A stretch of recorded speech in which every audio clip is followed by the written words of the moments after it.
My 8-year-old cat, Calvin, has had urinary tract issues since he was a baby. Lately, the crying in the litter box has been so bad that it's breaking my heart. I always knew that there was a surgery I was most likely going to have to get him eventually if I wanted him to live comfortably for the rest of his life. It's a really expensive operation, but there was never a question of whether or not I would pay that for him. It was more of when he needed to have it done. Today, I'm finally taking him to get the information we need. I'm glad my mom was in town to help, or I would have taken a cab, and I really needed the emotional support. Going anywhere is hard on Calvin, and breaking his boundaries is really painful for me to do. He was such a good boy the whole time. You'll hear my voice a bit, and forgive me, I was in such a vulnerable state, and I say stupid things when I'm like that. The vet was aware that I was recording. I hope some of you can find this information as helpful as I did. We love you. You're safe, buddy. I love you so much. I know this is so weird. So confusing. It's okay. At the stop sign, turn right onto 48th Avenue. I love you so much. 4 drives with me, buddy. It's waiting. Got my mama here. Love you, buddy. I love you. You're so brave, buddy. Love you so much. You're gonna get through this. And we're gonna go home and you're gonna get on the staircase. This is the room where we don't necessarily want to explore. That's too much. That's just too much. So I guess even before taking him out, so they noted down that we were wanting to discuss surgery. Urinary tract surgery. And so is he having like flare-ups of constant urinary tract issue? Actually, I took a video.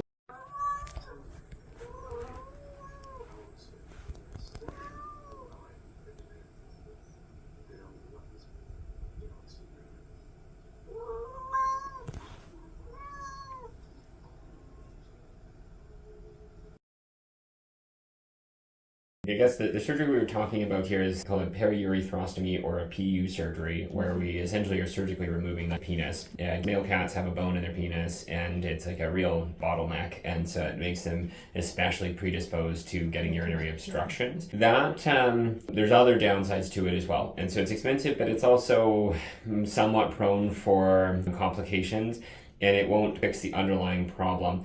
It's only going to be worth doing that surgery in cats that are getting an even more severe version of these symptoms than what we're seeing based on your description. So this isn't a severe. This isn't as bad as it gets, and Well, I mean, luckily by a good margin. I think that was my other concern was I'm not sure if I'm supposed to bring him in until it gets really bad. I don't want him to go through that. Absolutely, and I'd say this is the right time to bring him in for sure, because we have other things that we can do, and like, none of them are silver bullet, and honestly neither is the surgery. Yeah, I get that. I just want to make it more comfortable. Absolutely, and we've got a bunch of other tools. And the surgery is just such a big deal and kind of tricky to do that I was under the assumption it was the only option. And so where we'll really reach for the PU surgeries is these full obstructions, because urinary, like urethral obstructions, where they fully block their urethra and are physically unable to pee. That's a life-threatening emergency, and that generally requires aggressive hospitalization, and they have to have a urinary catheter placed, and so it's a minor surgery to fix that. And one thing I didn't bring up that I really should is he pees horizontally.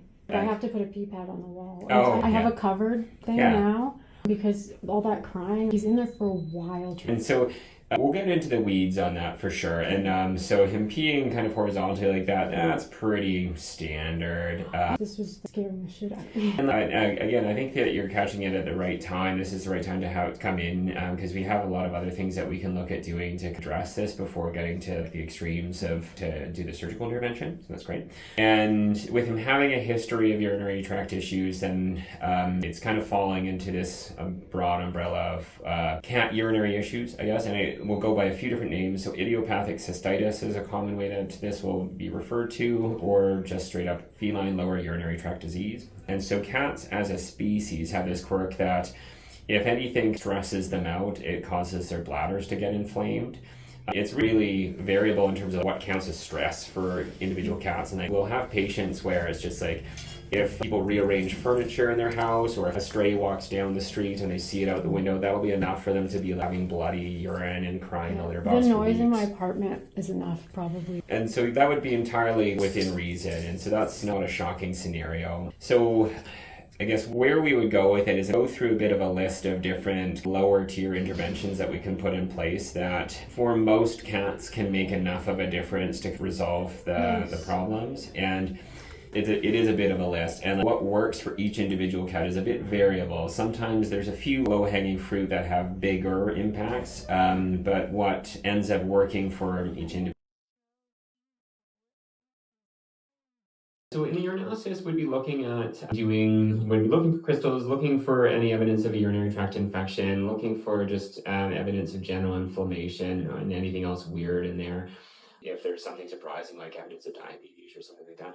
Urinary tract infections are surprisingly rare in cats, and so it's more just characterizing crystal content and degree of inflammation. I've always heard it to be so simple. I actually feel better after hearing you because I don't feel like his is as severe as what I've heard of. And definitely it's clearly bothering him, and it's definitely worth managing.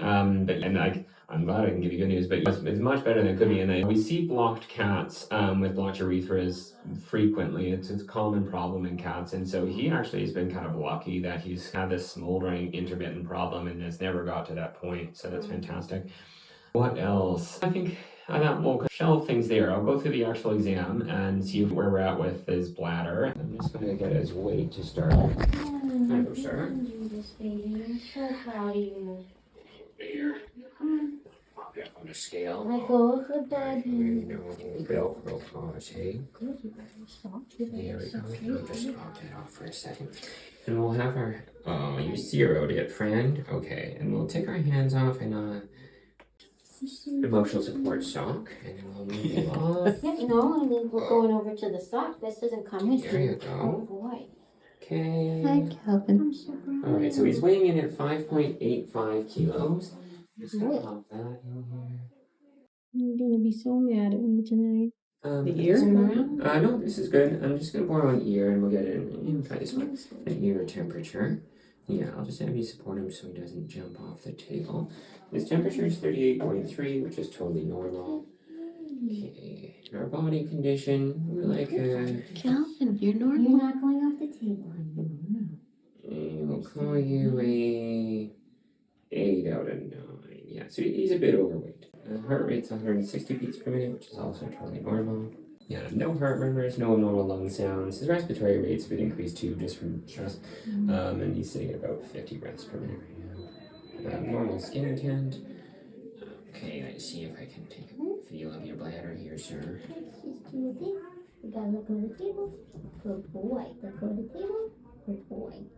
He's being really tense when I'm feeling his abdomen, and that's not surprising. And then with him being a bit overweight, it makes it a little bit hard to palpate. So what we'll do is I'll just finish the rest of the physical exam, and then we'll take him into the treatment area, and I'll just pop the ultrasound probe on his belly just to see if he has a bladder that's big enough for us to get a urine sample out of.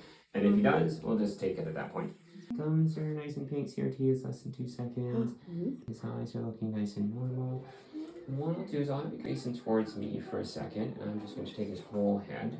There we go. He's got some moderate dental disease showing up on his upper caudal molars, and it's not extreme or severe at this point. And then we'll just continue to keep an eye on it when he's in. He'll likely end up needing dental work at some point. He was very good for us to actually scan his bladder, so I think that he's willing to work with us, so we'll just give him a little bit of time to see if we can get that sample. There's going to be some degree of this feline lower urinary tract disease syndrome going on in the background. So while I've got you guys here, and we may as well go through this bit of a list of things that we can do to manage it. Feline lower urinary tract disease is to some degree a component of this.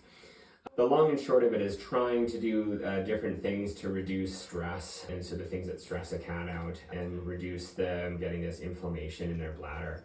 And every cat's really different with this, and so some cats are just extremely prone to getting this bladder inflammation, and just anything will set it off. We do a mixture of environmental modifications to try and make things easier on cats with these types of issues. I'll go through the full list of them, and then whatever seems feasible in your setup to make it work. And not all of these things are like manageable in every space, but so the number one thing that makes a difference for most cats is litter boxes, and so this one can be tricky. So the ideal number of litter boxes in a space for cats is 1 litter box per cat plus 1. So if possible, it can make a big difference. And then there's some other subtleties with it as well. For cats to really functionally look at litter boxes as being, well, separate litter boxes, they do also need to be in separate locations as well. In apartments, it can be really hard to do, and so I don't have a lot of great options there. In general, the recommendations around litter box placement is going to be in quiet, low traffic areas, and preferably not beside anything that makes loud intermittent noises. So things like furnace rooms or laundry rooms or whatnot. And so some cats don't care about that, but if they're in the litter box and a spin cycle starts up, that can kind of scare them, and then they'll be mildly stressed when using that litter box. And so yeah, you can find a way even for, so that would be, if there's one thing to do that will have the most likely biggest impact. It's an easy change most of the time, and it can make a big difference. And so that's definitely where I'd start. With the litter itself, what type of litter are you guys using? So this is like a clumping clay cat litter, and is it the light variation or is it the standard one? Oh, it's the standard. Most cats will struggle with that because it really sticks to their feet. Yeah. It should be a good product. In general, the only other important thing is just so that it's unscented. And with the litter itself, in the litter box, most cats will prefer having like 2 to 3 inches deep of litter. And then how frequently it's cleaned. Some cats are really attuned to this, and so some cats need, I've had patients where they needed it cleaned more than once a day in order to actually make it so that they didn't start peeing outside the litter box. So staying hyper on top of cleaning the litter box can make a big difference too. So that's the litter box side of things. Then other things that we'll look at doing, the feel-away wall plug-in diffusers are a common next step. Have you heard of those? Essentially it's like a wall plug-in, like an air freshener. But instead of it putting out a scent, it's a cat pheromone product. So they're pheromone diffusers. The pheromone, the main one, there's a few different feel-away products, and there's some different pheromones or pheromone mixes. The one that does the heaviest lifting in all of them is something called feline facial pheromone. And so when cats have their faces on things, they're depositing a pheromone, and it's a calming signal, and it helps reduce stress. And so the diffuser pumps that out, and it can help reduce their overall stress level. And it does have a defined neurochemical effect. It does something, but it's not on the same level as like a anxiety medication or a stress drug or something like that. So success with those is going to be a 25% reduction in stress. The downsides with them is like a cost of continuing to keep them going, and if they're a little bit of a logistic hassle. 3 main feel-away products, and they're color-coded. There's the purple one, which is Feel-Away Classic, and that is the one that has just the feline facial pheromone in it. There's Feel-Away Friends, which is for cats that are fighting, so that's a red branded product. I wouldn't go for that one. And then there's a new one, which is called Feel-Away Optimum, which is silver branded in their packaging. And that one has both of those pheromones together and some other ones as well. So it may be able to have a bit of a bigger impact. And then the Feel-Away Optimum is going to be a good choice, but the bulk of it is coming from the Feel-Away Classic. And that's in both products. And so if you're picking one, I'm fine with either of those options. And some subtleties for those diffusers is you want to make sure where you're plugging it in that there's 6 feet open above it so it can circulate, so not under the desk. You can either put it in a central living area or a place where he likes to hang out, or you can put it in a room that has the litter box in. So that's a good additional option. The urinary foods are a good option too for helping with urinary issues. Then beyond that, then I guess engagement, so more cat trees, more cat toys, and more play, and that can help reduce stress and can help on those in that sense. Then the last thing would be, then we're getting into prescription long-term anxiety medication, and we do have a decent number of cats that are on this. It's a good option. They're pretty gentle medications. So generally what we reach for with urinary symptoms is fluoxetine and Prozac in humans. And it's a once-a-day treatment in cats, and we tend to have a lot of success with it. It doesn't turn him into a zombie or anything, but it is long-term. It sounds like he's like a cat that's prone for getting stressed, and then a lot of it can just end up being personality. Some cats are just a little bit more sensitive than others. So that's the overview of things that we do to try and manage this feline lower urinary tract disease. And well, it's likely that that's going to be the path that provides the biggest dividends for him. So actually helps get rid of the symptoms in the long term. And then we'll see what's going on for sure in his bladder and go from there. So taking a look at the urinalysis, it's looking quite bland. That's good news. Yeah, absolutely. And so there's very little going on there really at all. It's well concentrated, so there's no indication from the urine side of things that there's any kidney compromise or traditional kidney disease. Its pH is kind of middle of the road, so it's quite neutral. We're not seeing any glucose coming out in the urine. There's no ketones either, so there's no indication of him having like diabetes or anything like that. We're not seeing an increased number of red and white blood cells. So we're not getting this kind of blood seeping into the bladder, and so there's no indication of bladder inflammation at this point. And there's no indication of nasty inflammation. So I guess we'll kind of see two varieties of inflammation in the bladder. So either primarily red cells or primarily white cells, and neither of those is here. So one we'll see with infections, the other one we'll see more with this idiopathic cystitis. Neither of them is really present here though. We're not seeing any bacteria whatsoever, so there's also no indication that there is a UTI. And it's also not finding any crystals of any variety, which is a pleasant surprise. Yeah. Like, all this news is what? That's a pleasant surprise for sure. The I only was thing that is expecting all like, of yeah, this. I was expecting to see more, that's for sure. And so he's surprisingly good. He does have trace urine protein, so a small amount of protein showing up in his urine. This is something that can be significant, and so this is something that we can see with certain types of kidney compromise. It by no means is enough to explain these symptoms. This is an incidental finding, and it honestly would be linked in with other issues under the surface. This is a very baseline level of protein coming out at this point, and so not something that I think we need to follow up on. We'll keep an eye on that. Is there anything I can do to... No, at this point, this is so close to baseline that it may be a false positive even, and so this is probably more just like his normal biology quirks, or it may even just be that it's throwing off the test strip because his urine was so concentrated. So at this level, no follow-up or intervention is really required. We'll note it, but it's kind of low enough on our level of suspicion that we wouldn't do anything further with it though. Are you serious? So that side of things is all good. Obviously, he's still having all these symptoms at home, and so there's something going on, and this kind of puts him pretty firmly in the feline lower urinary tract disease umbrella.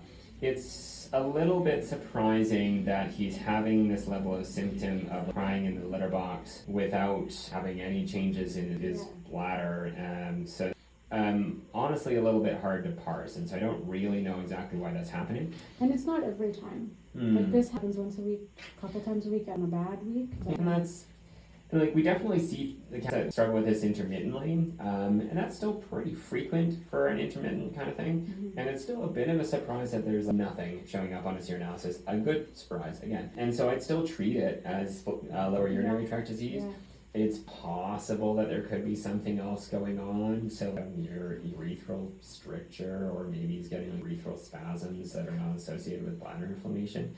So those are just, not to focus on those, and it's possible there's something else going on. Those are just extremely rare scenarios, really. So at this point, I just focus on all of those things that we discussed earlier. So you were mentioning that he's a pretty generally anxious cat, and he gets stressed out from loud noises, things like that. So I think that looking at doing the fluoxetine trial is not a bad option for him, and it sounds like for sure it'll help with his generalized anxiety, and then there's a good chance it'll fix his urinary issues as well.